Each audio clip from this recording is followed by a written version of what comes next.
Hello and welcome to the Demographicast. This week I'm joined by Jack Street as always and by Harry Betts. How are you both today? Good, thanks. Yeah, good. Hiya. Thanks for joining How us, are you, Harry. Brett? How are you? Yeah, no, I'm good. I'm good, thank you. Cool. Good. I'm good. In the process of moving out, so it's been a stressful time recently, but other than that, yeah, we're good. So today we're gonna talk with Harry about universal credit, basically. I've been wanting to talk about universal credit for a while, and it's been in the news quite a bit over the last year or so. Harry, do you mind sort of giving us a bit of a backstory as to how? Because you're a universal credit claimant, as am I, for the record. I was wondering if you could sort of give us a bit of an explanation of your experience over the last however long you've been claiming for. Yeah, so I used to be a sound engineer for an events company, which is obviously one of the hardest hit industries at the beginning of the whole COVID thing. So our company got essentially cold and we all got made redundant very early on. So I thought, as a kind of quick kind of lifeboat mechanism, I'll sign on to Universal Credit just to kind of get some funds going in while I kind of search for another job. So that kind of started April last year when I had my first payment. And then I've actually decided to retrain into nutrition coaching instead, while kind of looking for kind of a small kind of side job if possible. It hasn't actually been as successful as I thought it would be due to COVID. So I've been on universal credit now. I guess my maths isn't very good, but about 10 months, is it? I think. Right. Quite a while. The longest I ever thought I'd be by a good Sure. few months. Yeah. Do you how long did the sort of process take initially to get started to start claiming for you? So this is actually an interesting thing because I had a bit of an issue with the whole thing because I didn't know that the day they start assessing your claim was the day that you sign up to it, not the day that you last get paid. So what happened was 2 weeks before I knew I was getting made redundant, I signed up to Universal Credit. After speaking to someone on the phone, but I guess there might have been a miscommunication where I basically said, "What time do you guys record me last getting my paycheck?" Because like the last thing I'd want is an overlap to happen, and then you'd record me getting paid while I was meant to be on Universal Credit, and something would happen, I wouldn't get the money I'd need to next month, which is exactly what happened. So it took the last of the date I signed up to the website on Universal Credit as the start of my claim. So 2 weeks later, I got my redundancy pay, which was paid for. That was 2 weeks at the end of the month. So that was for that month.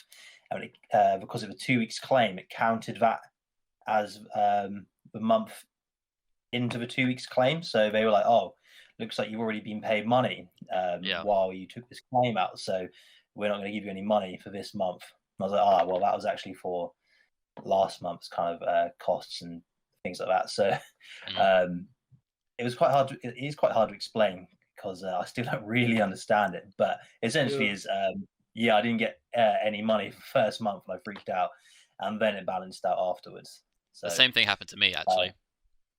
yeah, I started claiming in September, but I did my claim at the end. Well, it was more like halfway through September, and my last paycheck was from the first week of September. So I ended up not getting any money for September because of that same reason, because I'd technically already been paid that month. But obviously that then didn't cover the following month. It's not, from my sort of view, listening to different people's experiences and listening to your experiences, it seems both a really convoluted system for something that's so crucial for people, where mistakes are commonplace. It's really probably more rare that you find someone that's had a really smooth experience with universal credit, but also the support that people need, especially at the moment, just hasn't necessarily been there. Is that been your experience as well in terms of the kind of renewing your the amount of money that you're given, but also the amount of money that's actually there? Has it been sort of sufficient through the pandemic or not? So I actually, if you guys are happy with me to show you, well, read out kind of a breakdown of what my claim covers. Sure. I thought it might Sure, be yeah, interesting. sure, yeah. Yeah, of course. If you're happy to, So- happy to, yeah. Yeah, so it might kind of show you like how I can imagine it'd be the same across the board. But so let's say payment 25th of February 2021 coming up. So bearing in mind, because I live in London, the rent price is going to be a bit higher than the rest of the country. So I'm going to get paid £982 on the 25th of February. So what you're entitled to, breakdown standard allowance is £409, and then there's a housing tab where you put in the total rent, and then this is the interesting part here is so the total rent for my property is 2,170, and it's split between 3 people. And you have to tell them that it's split between 3 people as well if it is. And they've said here, they said you have 2 adults living with you who are expected to pay towards the rent. So for some reason they've made the decision there that the other 2 flatmates are going to help pay my portion of the rent. So they've deducted £150 from the housing tab allowance, which is £573. Whereas they calculated that my rent was around £723. Right. So yeah, they made an intentional deduction there based on an assumption that my flatmates would be able to pay a portion of my rent. And is there a way that you can communicate that to them and say that that's not the case and they can change it, or is that a decision that's made and then there's no? There's an appeals process. Right, but obviously, you have to go through all of that process and the amount of time that consumes. Yeah, and I haven't done the official appeals process. I just kind of assumed that, well, I'm not going to be on universal credit for very long. Sure. Screw it, £150, isn't too much in the grand scheme of things. And then I kind of forgot about it till pretty much when I opened up the payments tab earlier on today, and I was like, oh yeah, they took that rent deduction out because they assumed I'd have flatmates paying for it. For some people, that could be really damaging, right? If you don't have a good relationship with the people that you live with, or if they aren't going to support you and then you don't have the means to pay that, and you don't have a supportive landlord, God knows what position that leaves you in. Yeah, it's ridiculous that that would be assumed that you would automatically that your roommates would be the ones to then pay it for you, because I've lived in situations where I didn't know my roommates. I moved into a room in a flat, so if the same thing applies there, then that's baffling because you've got no relationship necessarily with those people. Can I ask? So I don't know. Obviously, the universal credit system is different has changed quite dramatically over the last 10 years. So I assume are you claiming job seekers, or what would technically be job seekers as well as part of the universal credit? You know what? I don't actually know. I just went with the assumption that, to be fair, I should probably have looked into it more. But again, it was a very hasty decision, and then I just kind of let it tick over. I assume universal credit covered everything because it's going by the name. Yeah, it was my assumption too. To be fair, that would make. I mean, it would make sense if that was the case. I think this has been a lot of people's criticism, isn't it? That on the surface, it sounds like a great idea that covers all your needs, and then when it gets down to it, like you rightly explained, Harry, and Brett, similar experience that really isn't the case, and people are left to kind of really go over what they need with a fine-tooth comb and fight for money that they need to help support them. Yeah. And sorry, quickly interrupt here. Sorry, I was going to say it is the amount of money they give you. It is something that it's not an easy living amount, especially as the months start to carry up. You are, I guess it's designed for a system where the pressures meant amount each month, and then you eventually get a job because you just can't take living on universal credit long enough. So. Do you think that that's kind of, I don't know, there's any ulterior motive, but do you think that one of the repercussions of the scheme is that is what it ends up doing, is that it forces people not to be, it forces people into a position where they can't rely on the welfare that they need, that they're entitled to, that is a right, and therefore it forces people to look into employment, or to take jobs that necessarily they can't do, or to work two jobs in some cases. Do you think that's either intentional, or do you think that that's just sort of a byproduct of the system? And do you think that the system should be there to support people fully? Yeah, it's interesting.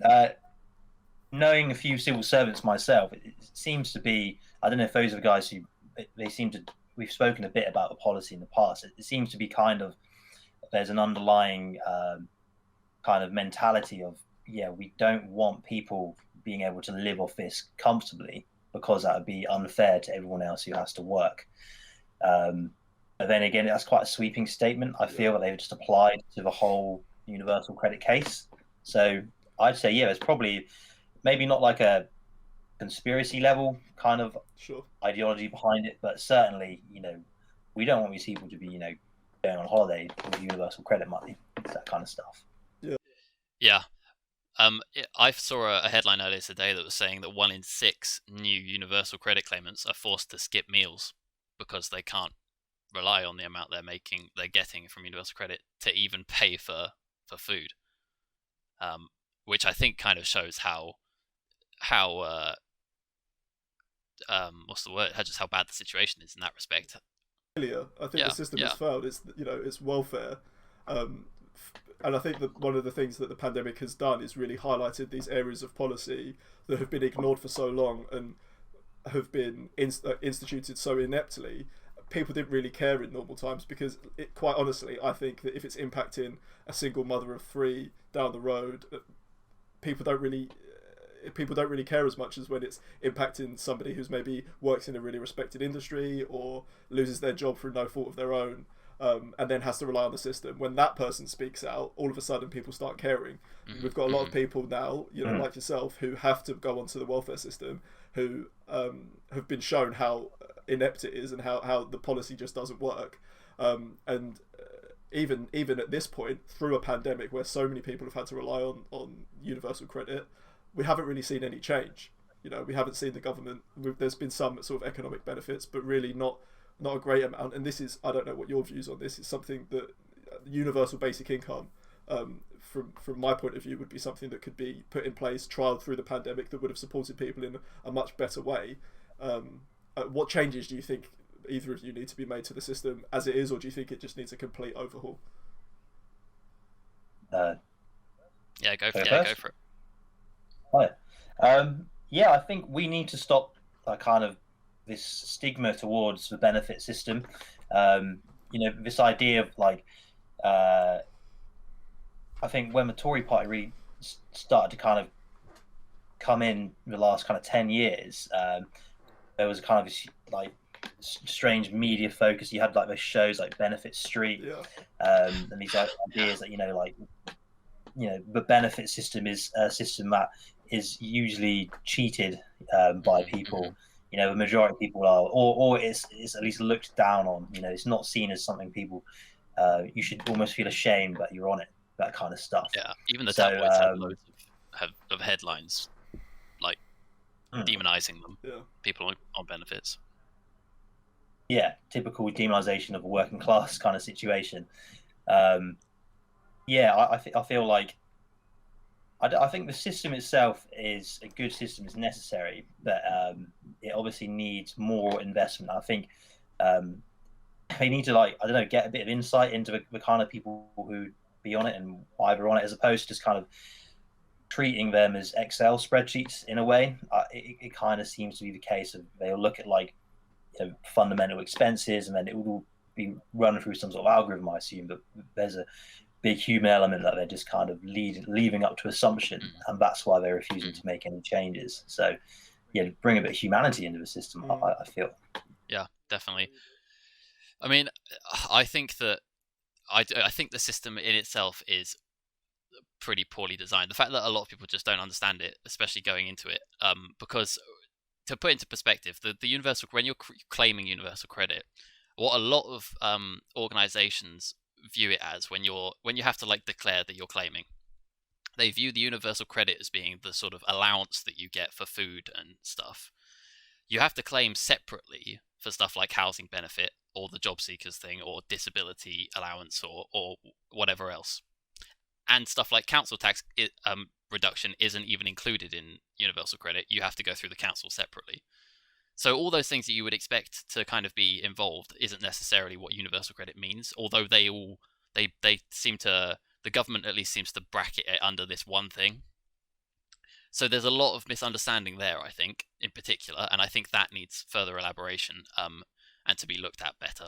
And obviously, I mean, it definitely needs more funding, because I'm in a position where I live with my girlfriend and we both claim, so we have to claim as a couple. They won't allow us to claim both individually, which means that the amount that we personally get each is lower than somebody would get on their own. We're both in fortunate positions where we can luckily rely on family members to help us out if we need to, but if we didn't have that, then we would be in a far worse position than we are now.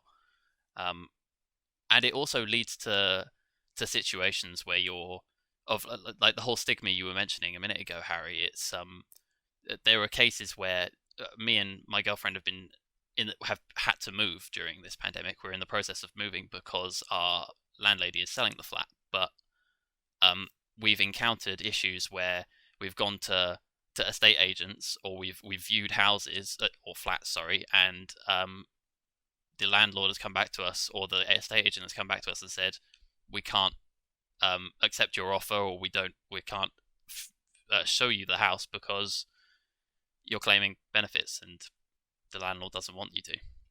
I don't know, Harry, if you've had any similar experiences with sort of unexpected issues that you've encountered from claiming universal credit like that, but for me, it definitely shows that there are issues there and that people are still looked down upon for claiming. Yeah, I think in terms of unexpected issues, apart from as you said, the beginning, the sign-up bit is quite vague. You don't really know what you're getting. So there's that bit, and obviously they weren't very clear on when the timer starts. So obviously the first month's payment sometimes gets a bit screwed up. And then like after speaking to some of the work coaches over a period of months, it's almost like they kind of like drip feed you kind of things you can do. So like depending on the situation, you can actually get some like free kind of work gear, like a laptop, say, if you need one to help you with work. They kind of provide resources for you. I think I don't know if there's a room, but I heard they even like help you with like renting out a suit for an interview, stuff like that. But these kind of things just aren't really presented at all. No, I have not experienced that at all. Yeah, yeah. So it is really kind of like, it's almost kind of like, oh yeah, we have all these things available, but we're not really going to tell you about them, right? Because probably everyone's just going to be asking for free laptops all the time or something. Sure. So again, yeah. I was going to ask you actually if you had a work coach. So if you do, I think that means that you are claiming the job seekers. I don't think it's called job seekers allowance. I should probably look up the term, but it's changed so many times over the last decade or so. But I was going to ask you, if you do have a work coach, then what is your experience with your work coach? How have they been? Because I've seen sort of accounts from people saying that they've been very rude to them or just not helpful at all, basically. Yeah, so I mean, I just got assigned a work coach when I claimed, so Right. I guess that means I'm on job seekers. Then do they ring you up regularly to check on you, or is it's not super regular, right? I'm trying to remember the last call. Maybe actually, no, I think it might be once a month. It will seem all these months kind of roll into one, but Sure, yeah.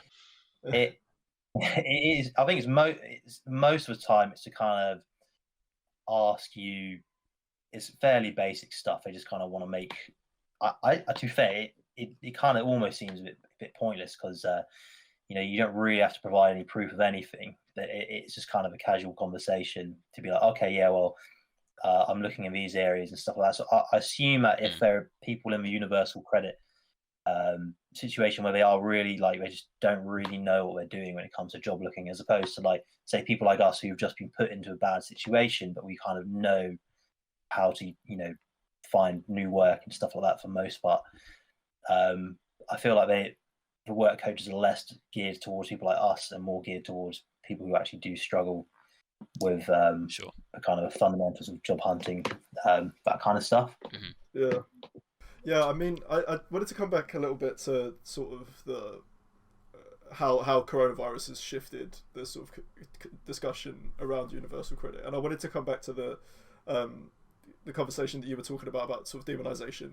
And one of the things that it makes me think of is that the purpose and the role of the welfare system in general, but universal credit as we have it now. It's not. You were talking about people, sort of them not wanting people to live on it and go on holidays. And what was one of the Tory slogans in the last election was, "We want to make sure that work pays." Those kind of vague slogans. You guys, this isn't something that this isn't a lifestyle choice for you guys. This is something that that has been forced upon you. You want to work, and I think most people are in that position as well. Most people want a job. Yes, we get these really extreme, elaborate stories that come out in the tabloid press that make everybody think that every person that's on benefits is like, I don't know, the family who have got 15 children and are claiming for every one, and they're going on holiday and whatever. And what the welfare system to me should be there is to support people to get back on their feet.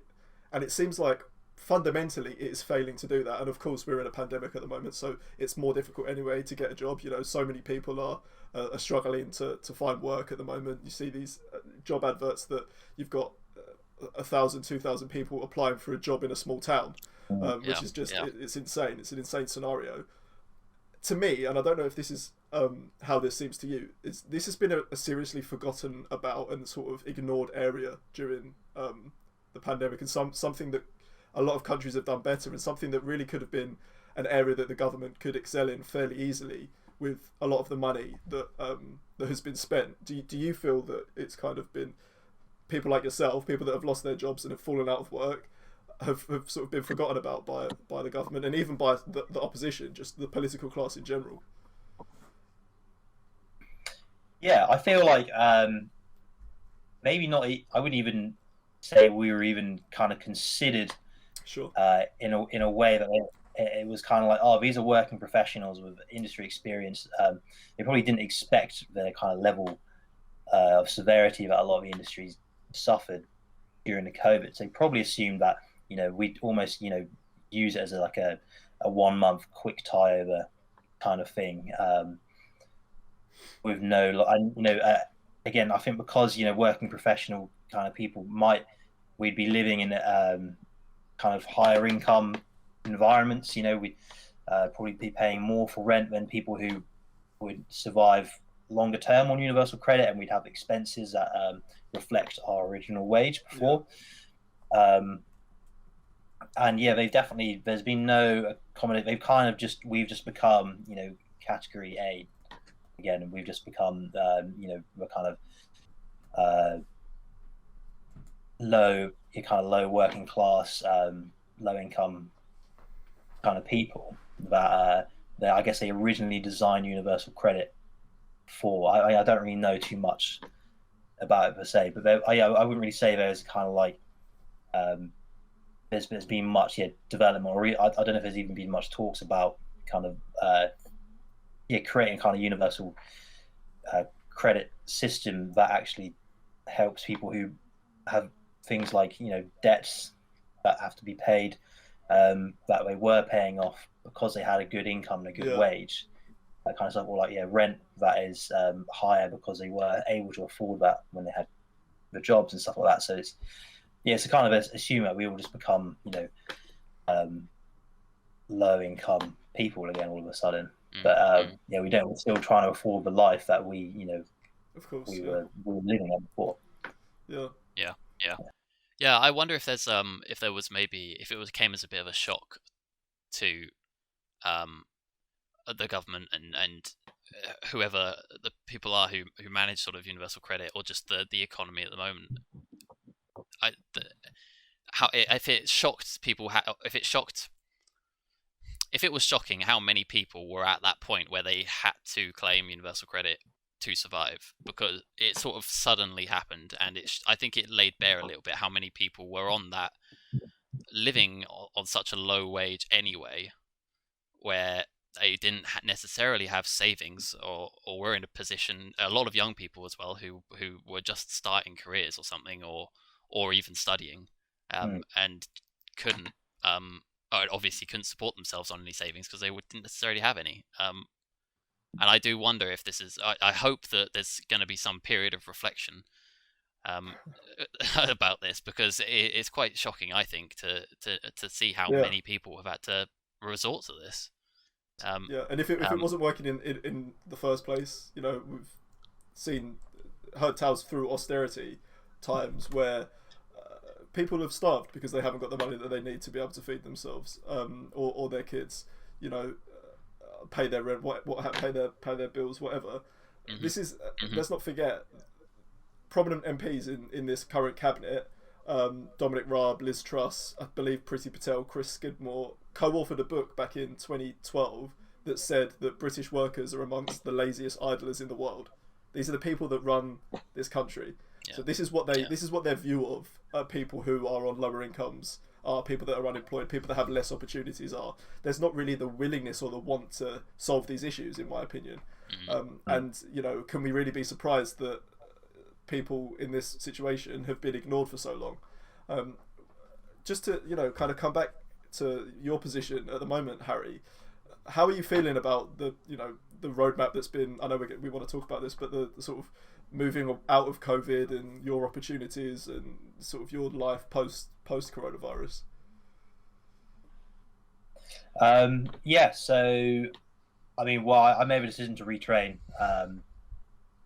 Probably one of the main factors is that I felt like I'd be able to start earning a proper income a bit faster than I would as a sound engineer. So, sure.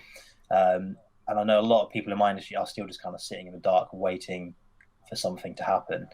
I think post-COVID will probably be, for me personally, I don't know, a case of kind of almost recovering some sort of like lost life in some way. I don't know, kind of reflecting on ways that I can perhaps make it. I feel like if you were to ask a kind of Tory, essentially like, oh, why do so many people go on universal credit, instead of kind of criticizing that, you know, the situation that maybe the United Kingdom was in, they just say it was our fault that we were not doing enough to avoid having to go on universal credit. So I think my mentality would become probably a bit more based around the idea is that I probably can't expect the government to almost have my back if something else comes along. So I've got to be more prepared in the future if something like this happens again, to kind of be able to fend for myself. Sure.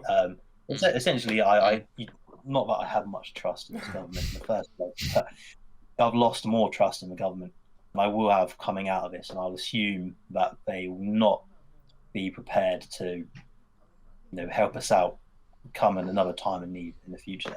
Yeah. It's, I mean, it's such a sad position to be put in, be left in, especially after this. You know, if the role of the government is to be there for the people when crisis hits, you know, it's the fundamental role is for the government to account for the people, and they've failed so dramatically in this, in their role throughout this. And one of the things I was going to say, Brett, when you were talking about sort of looking at the way that the government have handled this, is that if essentially, like I've said this so many times on this show, it's down to poor decision making again. At the start of the pandemic, if this would have been dealt with sooner, far less people would have lost their jobs. We would have been able to get out of lockdown sooner. But the dither, the delay, the back and forth, the flip-flops, the U-turns meant that we couldn't solve these issues when they arose. And that's really the fundamental disappointment and frustration for me, is that people's lives are being, you know, torn apart across the country. You know, obviously not just in London, but not just in London, in the north as well, in Scotland. Plus we have Brexit. You know, these communities that are being decimated because of the situation that we're in, and really there's nothing being done to fend for them. You know, that's the most worrying thing for me. Yeah, just to quickly interrupt you again, I also feel like I mentioned it just now as well. I was like, if you were to bring this up at a dinner party with a bunch of, say, Tory MPs, it would be getting down to it's those people's fault. They'd assume it's those people's fault that they'd be in such economic problems. They should have, shouldn't have been living such a lifestyle. They should have been saving more, just in case. It is just so weird for the government to assume that, but they seem to be. That is such a mentality that I'm gaining from them. It feels like there's a disengagement from those kind of people and people who are struggling on universal credit, because obviously these people have never had to even consider living on universal credit. I think was it Matt Hancock or someone recently, a minister recently, that was asked, could you live on this amount of money every week? Yeah, it's Boris Johnson. Was it Boris Johnson? And he was just like, oh no, definitely not. And it was it was the amount that I think the average person gets on universal credit. So yeah, it's I think that says it all, really. Yeah. Just I probably should have mentioned at the beginning, but obviously the universal credit stuff has been in the news recently because there's been pressure on Rishi Sunak to continue the £20 a week uplift thing that he started at the beginning of the pandemic for universal credit. So basically, people on universal credit have been getting an extra £20 a week, and it was meant to run out in March. And I saw some news over the internet that was saying, or over the weekend, that was saying that he was highly likely to increase it, to extend it, until for another 6 months. So, I mean, it's all. That's good. That's all well and good, but people need certainty, right? So come out and say we are going to extend this for another 6 months. It's not. I'm highly likely to. People don't need a surprise at the end of but come the day that it's meant to stop. People need certainty. Yeah, because in their lives, and people have been planning for months now for in case he doesn't end up extending exactly. And yeah. That certainty is this communication lapse has been there this whole time, hasn't it? Mm-hmm. So again, I think the biggest takeaway for me from the pandemic is that there are so many institutions in this country that have been ignored for so long and do not work. They leave people vulnerable. They don't do the job that they supposedly do, and we have a political class that is so removed from the experiences of most everyday people that just don't understand. I don't even necessarily think that. I think there is an ideological problem, Harry, like you say, but I don't even necessarily think that it's vindictive. I just think it's removed. You've got MPs handing out millions of pounds of contracts to their next door neighbours, thinking that that's a normal thing to do. You've got Nadeem Zahawi, who is the vaccines minister, who claimed expenses to heat his stables for his horses. These are the people who are in charge of these policies. It is so removed from the experiences of most people. That money, I think it was like $4,500 he claimed. That's a hell of a lot of money. That's a hell of a lot of money. Right. You have to laugh. That's 4 months worth of rent. Yeah. It's truly remarkable. Yeah. So I mean, that's the position we're in, right? Yeah, it is. Yeah, crazy times. I mean, I don't think that the £20 a week extra is enough anyway. So, but I suppose it's a drop in a. Even that for a lot of people is the difference between being able to pay your bills or being able to buy food and not being able to, isn't it? So this is crucial for a lot of people. Yeah. Every little helps. Yeah. Not sponsored here. But so let's move on to current events then. The first current events I want to talk about is the fact that Matt Hancock was found to have acted unlawfully by court this past week or weekend. I think it was on Friday, for not publishing details within 30 days of contracts being signed. So this was when he was handing out PPE contracts, had to publish details about these contracts within 30 days, and he failed to do so. And the courts have found that was unlawful. I'm not entirely sure what the difference is between unlawful and breaking the law. Is there a difference? Yeah, I think there is.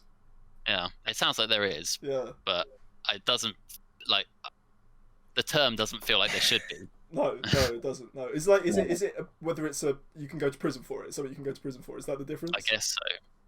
Yeah. Because obviously Matt Hancock isn't going to prison, but maybe it being unlawful is due to like they base it on negligence rather than intent. Sure. Yeah.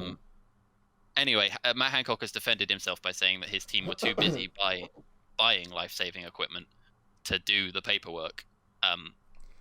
Despite obviously there still being a shortage in PPE over the last year. Yeah. I think even now there's still PPE shortage in certain hospitals. That is obviously bollocks, to put it bluntly. That's, if I can. I mean, we're talking about the government. They know they need to do the paperwork. Hire somebody to do the paperwork. It's not that difficult. This is gross negligence that we're talking about.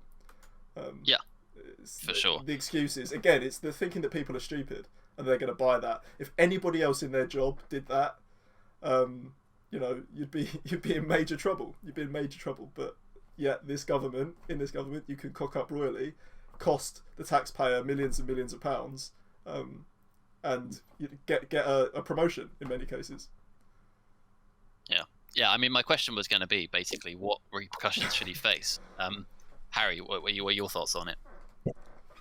I mean, because of the massive majority in the government, that's probably why they're just swinging it around so much, because it's essentially who's going to tell him any other. But personally, I guess a repercussion to that one particular thing of the negligence, or just his general. Well, to his should he resign because of this? Should Boris Johnson sack him? What it should, or is he just? Do you think he's likely to just stay in his position? I mean, he's likely to stay in until they can either use him as a scapegoat for a big monumental cock-up, which is probably going to happen in the future. I reckon that's probably why a lot of them they'll keep him there until something's so bad that they can throw him under the bus eventually. I'd love for him to resign, but that would never happen. I mean, is there can we hold them to some sort of performance indicators that you can refer to how well they've done compared to, say, other countries or something? I don't know. Nice, unfortunately, politics isn't really my strong point. The way that what they'd argue would be the way that you voice your complaint is at the ballot box. That's what they'd say, and even that really isn't necessarily, in my opinion, when somebody's in government, that's not good enough. You can't, if someone makes a mistake a year into their term, you shouldn't have to wait 4 years. 3 years. Yeah, exactly. Yeah.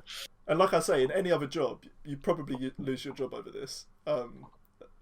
But he won't. He's not going anywhere. You can do what you want in this cabinet. And Matt Hancock is a really handy tool. Pardon the pun, for Boris Johnson, because he is somebody that opposed Boris Johnson basically at every step through his career. There are interviews with Matt Hancock. He did a famous example of this when he did an interview with Alistair Campbell.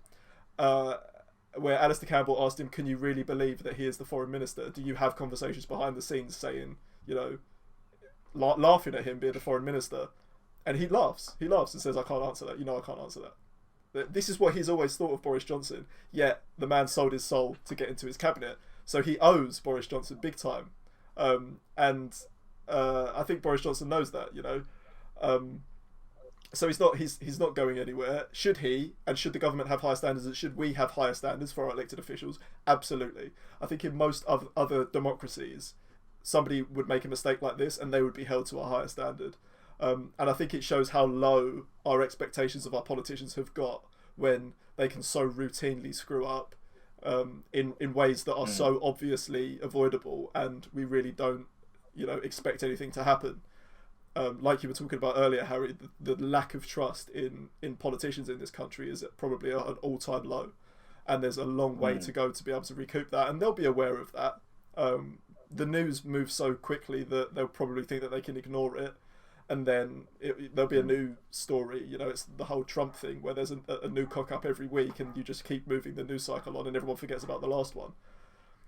And that's my frustration with the opposition, because Keir Starmer has refused to call for him to be sacked, I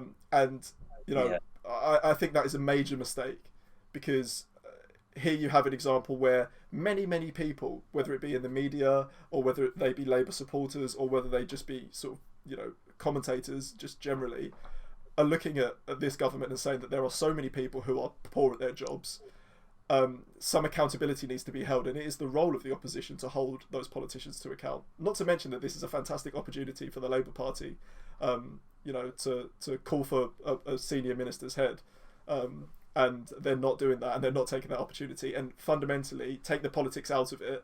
I want my politicians to be held to account properly, and that clearly isn't happening. And that's really what disappoints me the most with this story. Yeah. Sorry. Yeah. No, go ahead. I do feel that, like, to be an opposition party, you'd want there to be a bit more, kind of like outward opposition, as you said, in the media, just straight up calling these people out, just keeping that narrative going of, these guys are assholes, look what they've been doing to you for the last, God knows how many years now. But I don't know if Labour are trying to take the high road and seem, like they're better than that. But the problem is, the Tory party, generally, I'd say they're better at politics than the Labour Party are, because they can manipulate the media and the kind of presentation and stuff like that. And you say they can get away with all these massive, like, mess ups and stuff like that. And generally, Labour don't seem to be holding them, like, more intensely accountable for it. Yeah. Yeah, I mean, we were having this conversation before the podcast briefly, and I think in that respect, it feels almost like the Tory party is held to a different standard as the Labour Party, because, like you say, the Labour Party seems to be facing more criticism about not oppose or not calling for Matt Hancock's head than Matt Hancock seems to be facing for what he's done. So it is strange in that respect. It's good. I think the point about the media and the Tories being better at politics is a really important one. Yeah. And the day that this story broke, only 3 of the largest national papers ran it. The Guardian ran it as their front page, The Independent ran it as a section of the front page, and BBC News ran it online. The rest of the press in this country didn't run the story. A minister broke the law, or whatever the wording is, and it wasn't a story in most of the major newspapers. I mean, first of all, that's a major failure of our press to do their job, but also I think shows, if you're in the Labour Party, that you need to take control of the narrative yourself. And this is the position that Keir Starmer is in now, that he has played this card of being sort of very measured and reserved and not being aggressive and not attacking the government. The problem with that is that when these opportunities arise, you're in less of a position to be able to seize the initiative. And he obviously hasn't done that in this case. And you need to, I agree with you, Harry, I think you need to, as the opposition, aggressively push this stuff. You need to be appearing on every news outlet that you can. You need to be writing everywhere, talking about your opinion, attacking the government, doing so in a constructive way, offering up an alternative. And that just isn't happening. You can't be allowed to get away with that. We just had this discussion about people in this country being put in a position where economically they can't fend for themselves, not through no fault of their own. The most powerful people in the country are failing to do their job, and there's no repercussions.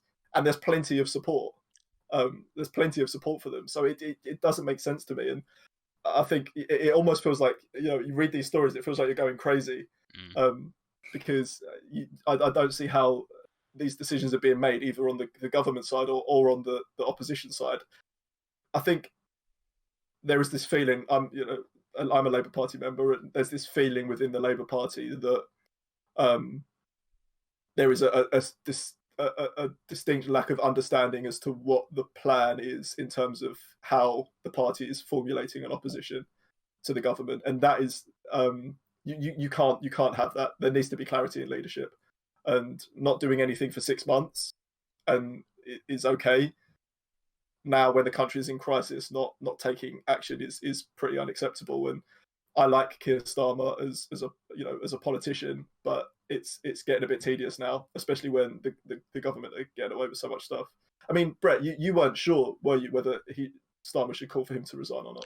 Well, my initial reaction was, the same similar to yours, that I couldn't believe that he wasn't, and I didn't understand why, which made me then question it, and I ended up going off and listening to some other people's opinions, and kind of I'm slightly concerned that I may be stuck in a bit of a Twitter bubble where I see people at their angriest talking about Starmer and not.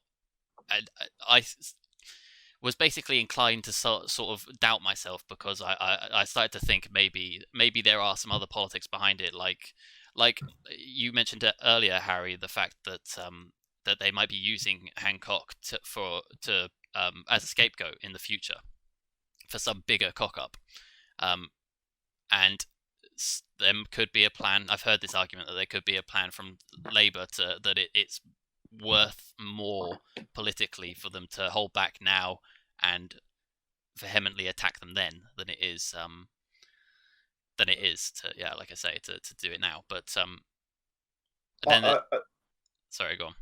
No, I was going to say, but just to take that argument, for example, I don't see that, because if you call for his head now and you do it consistently and you force the narrative that Matt Hancock is inept, he needs to go, and then in 3 months' time or in 6 months' time they sack him, you can turn around and say, we've been calling for this for ages.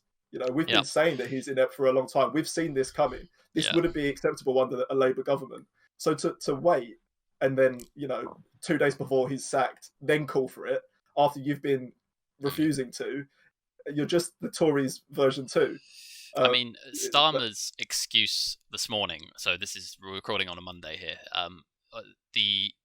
his excuse this morning on LBC was that he didn't believe that the British people wanted to see Matt Hancock sacked. Now, as the vaccine is being rolled out and as we're beginning to come out of the third lockdown, that he seemed to believe that it would be against what the British people would want to see, despite Matt Hancock having acted unlawfully. And doing it, this isn't the first issue with Matt Hancock, is it? There's been plenty of examples, like the PPE examples throughout the pandemic, where the health secretary has been appalling at his job. It does seem strange to me that an ex-lawyer or barrister would say that he doesn't think that you should hold somebody to account for acting unlawfully. Yeah, that is a good point. It seems strange to me, but yeah, I don't know. I don't know if there's some other reasoning behind it. I think it's the Dominic Cummings effect, isn't it? And I kind of said this to you earlier, Brett. It's like everyone, if you do nothing and you're in politics, people might think that you've got this long game. You're playing 3D chess. Everyone else is playing checkers, and I don't think that really holds up in this scenario. I don't think it held up in the Dominic Cummings scenario, because you're still behind in the polls, right? People still don't trust you. You've still got a worse approval rating than the don't knows in terms of who people want to be prime minister. So, seize the initiative. Sorry, go on, Harry. Sorry. I interrupted. I was going to say, I have a friend who's also a member of the Labour Party, and he's way more clued up on politics than I am, and provides some really good examples. So he kind of just wishes that there's a bit more like charisma in the Labour Party, a bit more kind of, as I said earlier, kind of like a bit of stage presence. Let these guys actually get a bit kind of heated, and put a bit of energy behind the party, just so it can, like you said, you can come across as kind of like intellectual, we know what's best for the people kind of party. But in the end, is that going to get people out of their houses into the voting line, being told we think this is best, as opposed to literally just, coming out and appealing to people's kind of basic kind of emotional, I don't even know words for that, tendencies in a way, just be a bit of a dick, Yeah. It is sad. We've had that discussion before that, that Keir Starmer should show a bit more passion and be a bit more vibrant. But it's sad that that's the case. I think that the making good points isn't enough. Or, I mean, I don't know if I would necessarily argue that he has made only good points either. But it is sad that that's the state of our politics, I suppose. But I guess that's just politics, and that's why the Tories are better at it. Because they have that understanding of how to play the people way more than they might have in recent years, anyway. But people have to believe in you as well. People have to believe what you're saying, and if you just stand there and sort of monotonely put it across, it doesn't get people going. It doesn't get people behind your movement. And Keir Starmer doesn't do that to me.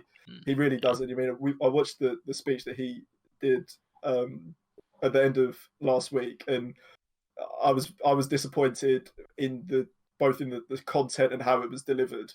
And I just think that we need more. We should be expecting more, as I said, from politicians. And it is kind of this low energy. I'm really balanced. I'm the sort of reasonable one in the room. It doesn't do anything for me. Even when you listen to Tony Blair, and he was sort of seen as this middle of the road figure, he delivered points with passion. So if Starmer's trying to take that role on, there were times where Tony Blair made these really passionate speeches. He held the government to account with frustration. You could see that he really cared about what he was talking about. You don't really get that with Starmer. And then with Jeremy Corbyn, it was kind of the other way, where it was all sort of ranty, with maybe not as much of the substance. So yeah. You've got to have good mic, as they say in wrestling. You've got to be good with mic if you want to be over with the crowd, essentially. Yeah, you can't. Keir Starmer is as good as he is. His form of delivery is only going to be important to those who are good at listening to that kind of stuff. I know for sure. I got ADHD.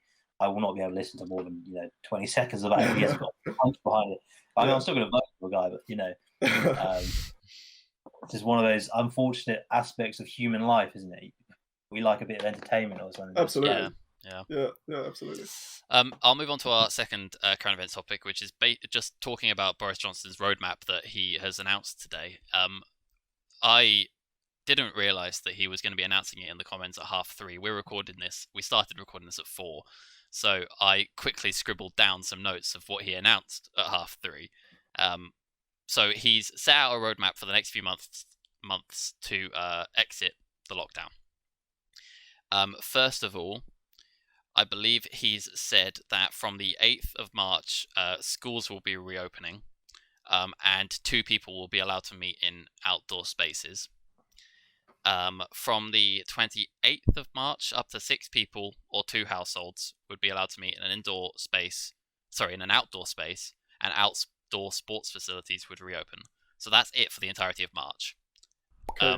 Then he said, from the 21st of April, gyms, hairdressers, non-essential shops would all reopen. I got a bit confused because I think the BBC article said something about the 8th of April, and then I saw something that said by the 21st of April, so might need to clarify on that. And then I think that's it for April. From the 17th of May, 2 households can mix indoors. Cinemas, hotels, and performance venues will open with social distancing. And then all social contact limits should hopefully be lifted by the 21st of June, with the reopening of nightclubs, the removal of restrictions on weddings and funerals, and also, I think it says something about on the 17th of May, you'd also be able 10,000 people would be able to attend a football match or a sports match. So I think that's the main bullet points. All of these goals will only happen if 4 conditions are met that the government has also outlined. There's stuff like the vaccine rollout keeps going according to plan. It reduces the amount of infection, or it reduces the infection rate, that sort of thing. So what are both of your thoughts on this? Is it too fast? Is it too slow? Any initial reactions to it? Harry? Well, I guess I've been fairly detached from a lot of this stuff. I've been kind of living the quarantine life, and kind of haven't really been keeping too up to date with trying to retrain all that kind of stuff. So I'm going to have to admit I don't know too much about if it's too fast or too slow or anything like that. Sure. I guess all I can say is, seeing from like walking around like kind of London boroughs and stuff like that, people are probably quite lenient with the rules as it is. I can't say the same for outside. So I don't know. Do they seem a bit kind of like he's just saying it for the sake of saying it? But like, are people really going to pay attention to that anyway? I mean, you saw, when he announced that the London lockdown over Christmas, how many people all gathered in the train stations and stuff like that, on the last day. So it's almost like people fundamentally don't really, I don't know, I don't want to say identify, but like there's this kind of idea that maybe COVID doesn't exist for them, and then they're just kind of going with what the government is saying when it gets said. Otherwise, they just kind of go about their normal lives and stuff like that. But yeah, I don't really know much about the subject, unfortunately. Sure. Yeah, I mean, it's interesting that I think that's a really, really good point about whether people are going to pay any attention anyway. And my feeling is that there are already a lot of people that haven't been paying attention to many of the rules, and this won't really make a difference. It's really just about industries, these rollouts, I guess events as well. From what I can see and from what you explained, Brett, there are some inconsistencies, some things that really don't make too much sense. I think there are some areas that could open sooner than they're allowing. And I just, we'll have to look at it a little bit closer and obviously see how the infection rate goes and how the vaccine rollout goes. And if they continue to be successful, then I think the sooner we can open, the better, of course. But I personally think that there are some industries, some areas that with the right precautions can open sooner. So like things like hairdressers, places like that, I don't particularly understand why they can't open earlier. I mean, I don't think that the transmission in those areas is high at all. I know it certainly hasn't been in my local hairdressers, but schools can open and kids can mix. To me, that doesn't seem logical that we don't allow these one-on-one interactions with lots of PPE, lots of protections, but we're going to allow probably 10 million students, 10 million young people across the country to mingle and then go back home. That doesn't seem to make any sense. So I think like with all of these decisions, there's some sort of confusion as to why some things are allowed and why some things aren't. Obviously, people need to go back to school.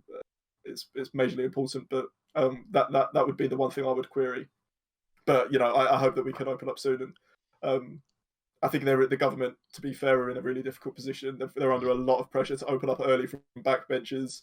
The scientific advice is still suggesting that we stay locked down for a while, which is essentially what this is suggesting. Yeah. So. Yeah, I mean, this is the only other thing I'd say would be to ensure that the economic protections are there for individuals and businesses until things open up fully again. Mm-hmm. Because this is still a really long time for people to have to struggle without income. Yeah, definitely. I mean, I hope that goes without saying, really. That they obviously, that if they're not opening these kind of places again, or for a few months at least, then the economic safety net should still be there. I think it's quite surprising, I suppose, to see that it's a 4-month plan. And I'm also surprised by that end, the end goal of completely getting rid of all social contact limits by the 21st of June. I guess it seems more realistic with the vaccine rollout. And I think Matt Hancock himself said that they are intending on offering the vaccine to every adult by July, or the 31st of July. So maybe that isn't optimistic or it's interesting. Out of reach. Yeah, the only step I've got the graphic up next to me, and I hope we'll get Gabe to put the graphic up during the episode. The only step that has subject to review in brackets underneath it is that last one. Right. All the others don't have that. So yeah, but I mean, I guess they are anyway under subject to review if the conditions aren't met, right? Sure, but the only one that specifies it, right? Yeah. So I think that's interesting. Yeah. Nightclubs. How have nightclubs been able to stay open? I mean, I'm not sure about or not stay open, but how are those businesses able to continue? Because not bankrupt. Obviously, if their income relies on people visiting there, it will be a year and a half since they've been able to be open. So how they're able to go back to how they were before is who knows. I mean, it must be. I don't know. It must be a tough time for them. Yeah, absolutely.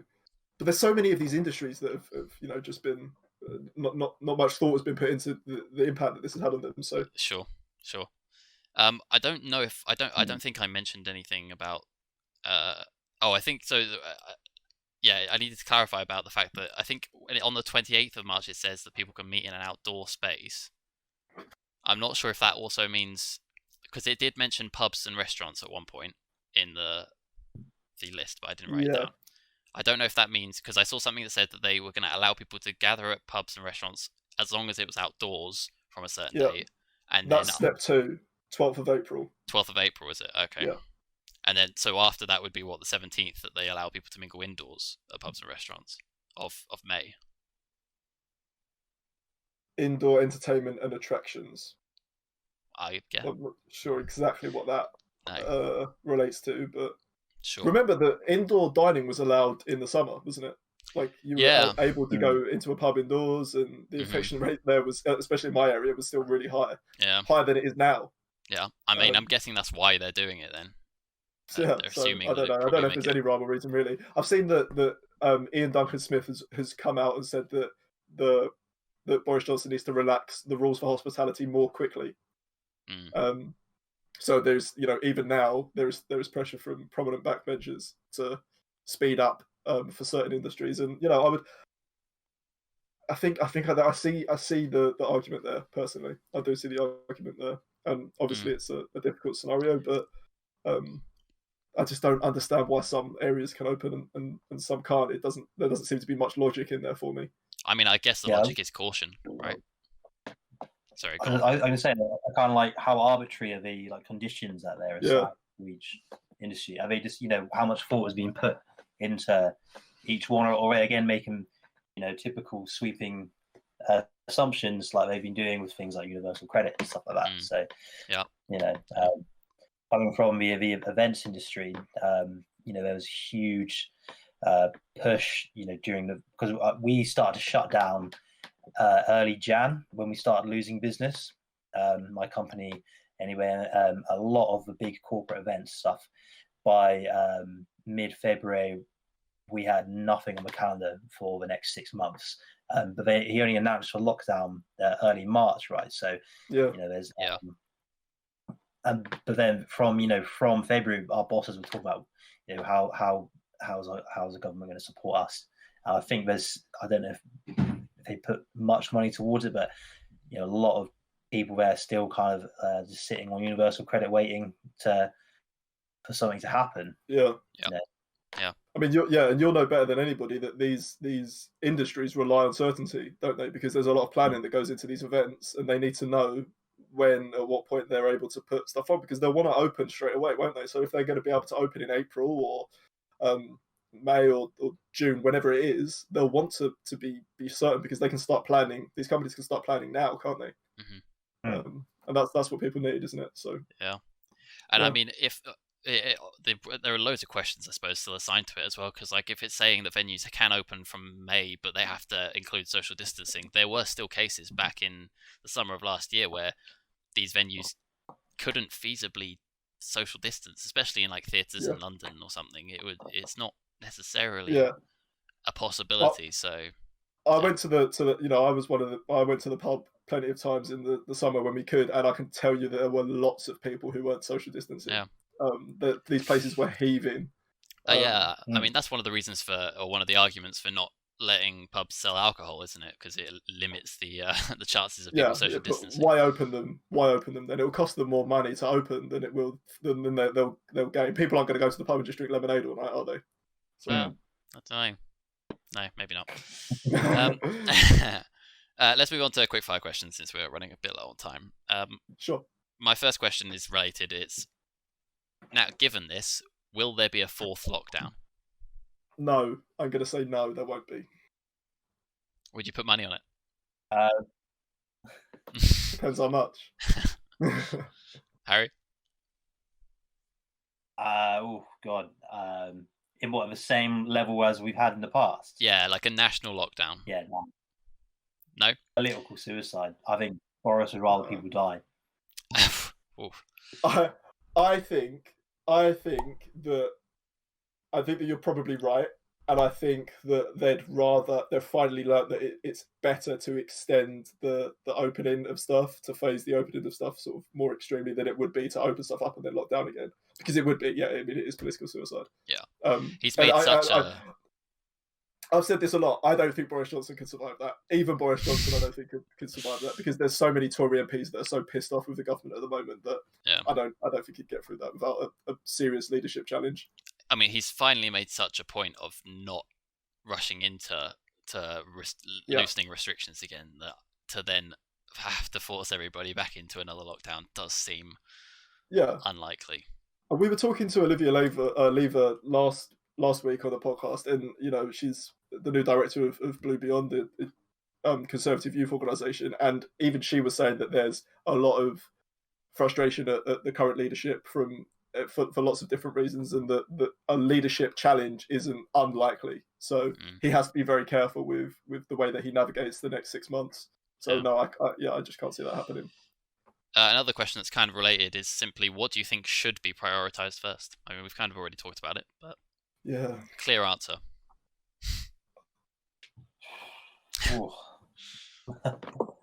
I would say, sorry, Harry. Oh, no, I was going to say school and hospitality would be my answer. That's two things, right? Yeah, but those would be mine. I'll give you some leeway.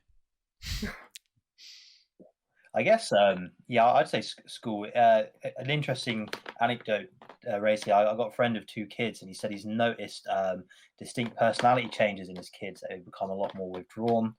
Really? They're a lot less sociable and outgoing and excited about things and stuff like that. So will that have a long-lasting effect in the future if this carries on? Probably not, but it's an interesting point. If you keep schools closed for so long, is it going to make kids slightly, I don't know, anxious in the long term? That could be stuff like that. This, from a sort of fascinating point of, or like a being interested point of view rather than a morbid point of view, I think it will be quite fascinating to see what kind of psychological effects will come out of this period of time, if there will be any there are young people, like kids, that have never seen the world normally. That's the thing that boggles my mind, right? If there was a child that was born at the start of lockdown, they've never experienced any form of socialization. Sure. I mean, they wouldn't necessarily remember it either, but these things are impactful from an early, an early point in people's lives, even at that really young age. Bonding as a baby with grandparents or close relatives that isn't allowed to happen. I mean, don't have that of like nursery or whatever. These will be impacts. Even primary school kids and whatnot, or even teenagers, I imagine it has a huge effect on. I would obviously say that schools need to be a priority, but I think that maybe gyms and stuff is sort of being overlooked. I think that they play a huge aspect in people's health, and well-being. So I think that maybe that could. And I don't think there was ever much proof that they were particularly contagious areas either. So no. Yeah, I think those mental health aspects for me would be why I would say first, like schools and the hospitality sector, because they are so important for people's, as you were saying, Harry, people's mental health, young people's mental health. My next question is based on a headline I saw earlier, and it is: should police officers be made to carry the drug overdose antidote, naloxone? So it counteracts opiate, overdoses on opiates, basically, and has proved to save lives. Yeah, for sure. Yeah. Why not? Yeah, absolutely. Very good question. It was in a. It was the article I saw was somebody making the argument that it should be carried by police officers. So I don't know what the argument against it would be, and I would be interested to know if anyone has one. Maybe there are some side effects to the drug or something. I mean, like none of us are experts. I'm sure someone would come out. Yeah. Sorry, go on. It would be something as simple as the logistics in designing a course for all police officers to go on to be able to use it properly, money, that kind of thing. It's probably more to do that. Like, can we be bothered to do that? Or those dirty drug users don't deserve it. Yeah. I mean, that could be. Stop that. Yeah. Which obviously I don't. Considering the amount of time and effort it took to get all police officers to have to wear body cameras, I mean, something like that is probably going to take a load of time and effort as well. So I mean, it sounds like it's a no-brainer to me. But sure, it doesn't even have to be something that every police officer carries necessarily, but like have one in the police cars or something. Or they must have first aid kits, right? So lob it in the first aid kit. Yeah. My fourth question is: do you like Marmite? I love Marmite. Whoa. I like Marmite, but I had Marmite peanut butter the other day. You can buy in Tesco's. It's horrible. Oh, that's really disgusting. So, as in, it's already got peanut butter in it, or is it peanut buttered flavored? Yeah. So I don't know what it is actually. I think it's like that whole zebra conundrum. You know, is it Yeah. It was a Marmite peanut butter spread combination, and it was disgusting. It was messed up. Yeah, I mean, I'll stay clear. Yeah, I don't like peanut butter at the best times anyway, but I do like Marmite on Weetabix. I mean, my I'm joking.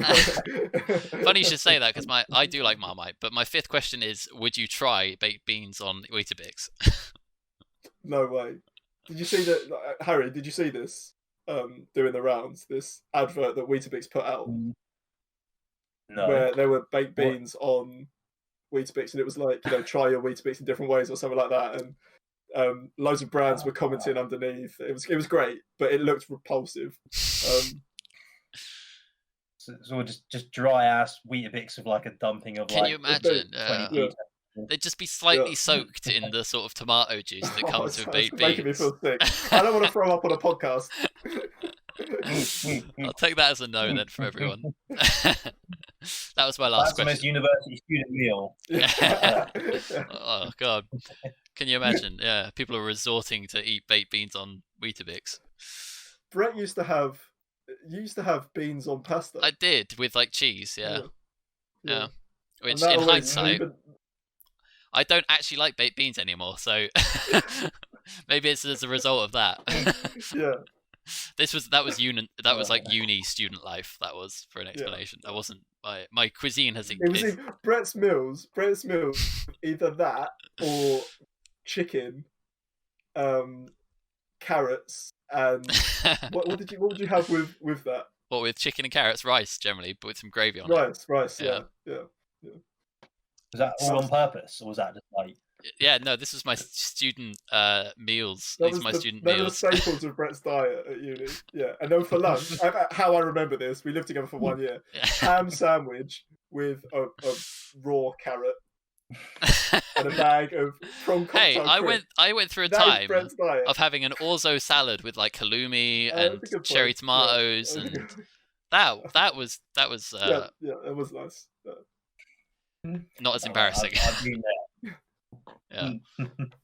Maybe that should be my worst one. Yeah, I'm going to add a final question as quickly to a quickfire question. And what is your weirdest uni student meal? I was trying to come up with a vegetarian snack. I had some oatcakes, Tabasco sauce, and spinach, and I was just making like oatcakes with Tabasco sauce and then just dumping spinach on top and calling them like vegan crackers and cheese or something like that. Like, very psychopath, like were they nice? Level type. Sorry, were they nice? Nah, it was like hard, spicy stuff.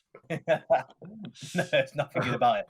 I'm eating it a lot for some reason, but I don't know what my like weirdest one is, but my sort of, it's not really a guilty pleasure, but super noodles would be mine. So like super noodle sandwich would be super noodle sandwich. Yeah, super noodle sandwich is banging. Have you tried super noodles with Weetabix? Oh. Never, but I will. Yeah. Anyway, thank you so much for coming to talk to us, Harry. It's been cheers, Harry. It's been a pleasure. Yeah, it has. As always, you can find our other episodes on our YouTube channel and on every other podcast platform. Make sure to like and follow us and subscribe to us wherever you're watching us. Thanks again, Harry. We'll see you all next week. Bye.